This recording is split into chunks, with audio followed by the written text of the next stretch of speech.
the world isn't vegan. It isn't nearly vegan. So what can we do better? Victoria, this has been my focus since Unity for many years.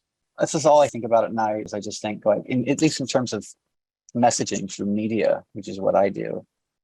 Like, what would reach more people? What would be more effective? What would really change the social norm? Earthlings didn't do it. Dominion didn't do it. What the Health didn't do it. There's people out there drinking milk and eating meat to this day. We haven't changed it.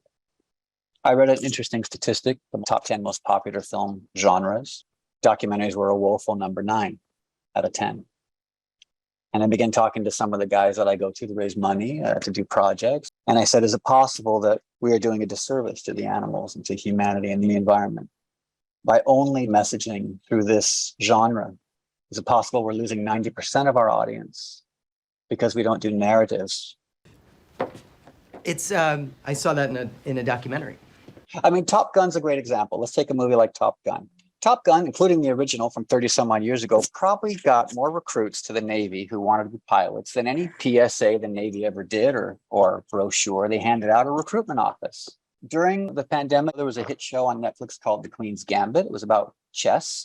And for those of you who saw it, if you wanted to get a chessboard, they were sold out everywhere. I don't think the Queen's Gambit producer said, let's create a show so we can sell more chessboards. And then back in the 70s, when Bruce Lee was big, you'd come out of those movies and you wanted to go sign up for Kung Fu and fight everybody. But none of those movies were saying, here's the number, 1-800-KUNG-FU. So there was something to be said for a narrative that appealed to people.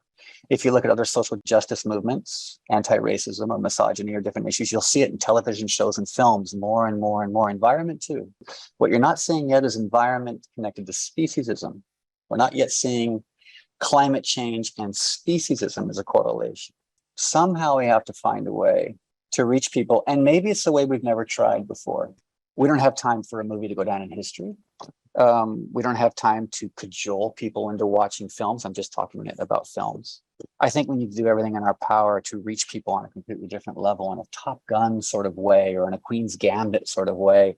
We have to Trojan Horse it, as it were, or hijack our way in for the betterment of themselves, the animals, each other, the planet, and that inspires them. There is a formula there that I think minds smarter than me should ruminate on and find a way to help, spark deeper interest in people. Maybe that's what we're doing. I don't know if it's what we're doing wrong, but I certainly think we should look at that. Clamp those cameras and get out of there. One more security gate and we are in.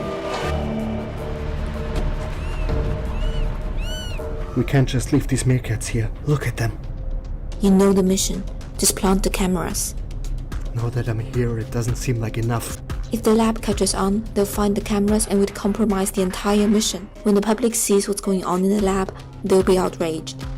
The authorities will have no choice but to shut it down. That could take years. This meerkat deserves a life without pain. Now. If anything goes wrong, this is on you. One day, no animal will ever suffer like this again.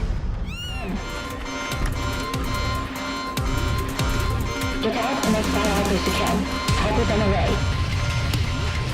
Thanks for watching our concept trailer for Uncaged Total Liberation. Uncaged will become a true game changer, fostering compassion instead of violence for the next generation of animal heroes.